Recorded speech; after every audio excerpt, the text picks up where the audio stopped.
Hello friends, எல்லோரும் எப்படி இருக்கீங்க? ஜில்லுன்னு மழைக்கு இதமா சுட சுட பருப்பு வடை நல்லா கிறிஸ்பியாக செம்ம டேஸ்டியாக எப்படி செய்யலான்னு பார்க்கலாம். வீடியோ ஃபுல்லாக பாருங்கள். வாங்க வீடியோக்குள்ளே போகலாம்.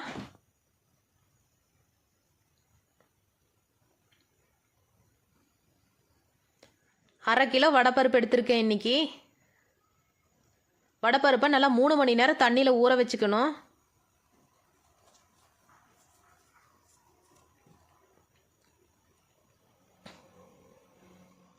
வடைப்பருப்பு 3 மணி நேரம் தண்ணியில் ஊறினதுக்கப்புறம் சுத்தமாக வாஷ் பண்ணி எடுத்துக்குங்க. கொஞ்சம் கூட தண்ணி இல்லாமல் நல்லா வடித்து எடுத்துக்குங்க. வடைப்பருப்போடு சேர்த்து அரைக்கிறதுக்காக 7 வரமிளகாய், 6 பல் பூண்டு, கொஞ்சமாக இஞ்சி, 2 டீஸ்பூன் சோம்பு, தேவையான அளவு உப்பு சேர்த்து ரெடி பண்ணி வச்சுக்கலாம். வடை பருப்பு ஊறுற நேரத்தில் 6 பெரிய சைஸ் வெங்காயத்தை பொடி பொடியாக கட் பண்ணி எடுத்துக்கலாம். கொஞ்சமாக கருவேப்பிலை, கொஞ்சமாக கொத்தமல்லி ரெடி பண்ணி வச்சுக்கலாம். இப்போ ஒரு மிக்சி ஜார் எடுத்து வடைப்பருப்பு சேர்த்துக்கலாம். அதோடையே வரமிளகாய், இஞ்சி, பூண்டு, சோம்பு, தேவையான அளவு உப்பு சேர்த்து கொரகொரப்பாக அரைச்சி எடுத்துக்கலாம். ரொம்ப நைஸாக அரைச்சா டேஸ்ட் வராது. ரொம்ப நைஸாக அரைக்கக்கூடாது. கொரகொரப்பாக இருந்தால் தான் ரொம்ப ரொம்ப டேஸ்டியாக இருக்குது. முறுமுறுன்னு வரும்.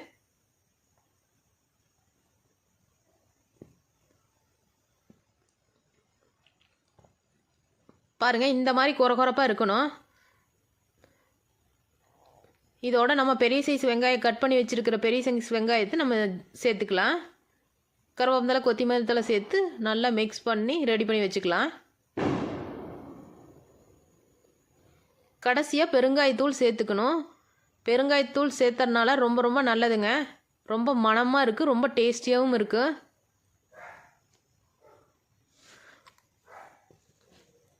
எல்லாம் சேர்த்து மிக்ஸ் பண்ணி வடை மாதிரி தட்டி அடுப்பில் ஒரு கடாய் வச்சு எண்ணெய் ஊற்றி நல்லா ஹீட்டானதும் ஒன்று ஒன்றா பொரிச்சு எடுத்துக்கலாம்.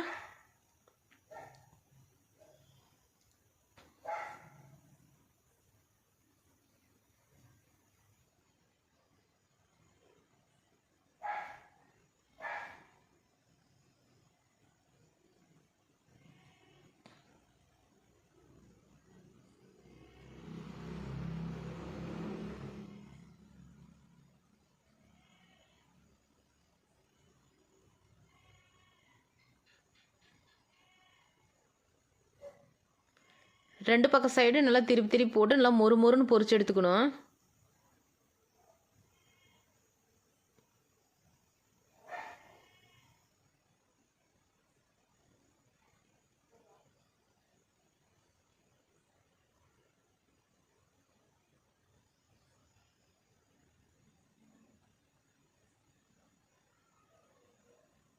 அவ்வளோதாங்க. இந்த மாதிரி எல்லாத்தையும் பொரிச்சு எடுத்துக்கலாம்.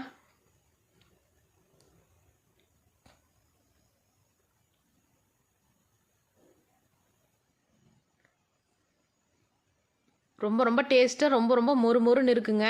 நீங்களும் செஞ்சு பாருங்கள். வீடியோ பிடிச்சிருந்தா லைக் பண்ணுங்கள். வடை ரெடி ஆயிடுச்சு. பாயாசம் நெக்ஸ்ட் வீடியோவில் போடுறேன். நெக்ஸ்ட் வீடியோவில் பார்க்கலாம். பாய், டாடா.